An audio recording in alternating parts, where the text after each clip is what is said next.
Here's part 2 of my series on net neutrality, and specifically free market versus big government control, or as I like to refer to it, socialism.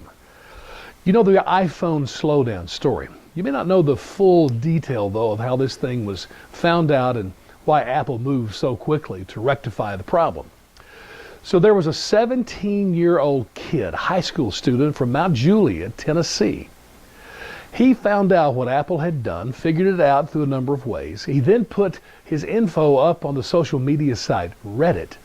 It went viral, and within hours, consumers, everyday people and citizens brought Apple, one of the biggest companies in the world, to its knees. They had to respond immediately and began not just answering questions, but meeting the needs of their customers. It is another beautiful example of the power of the free market in regulating an industry. And I have to ask you, what could if the government had been in charge of this whole fiasco, how long would it have taken them, with special counsels and lawyers and all their processes? And could they have even come up with a solution that could have even compared with free market, everyday citizens, consumers taking care of themselves? It's an amazing story. By the way, net neutrality, the discussion of these rules have been around for a long time. Back in the early part of the 2000s, there was the discussion that smartphones should be included in the net neutrality rules. And there had been articles written to say that if those rules had gone into effect, there would never have been an iPhone. Think about that. Because, see, iPhone screwed up the smartphone industry. Do you know who the big players were before iPhones were released in 2007?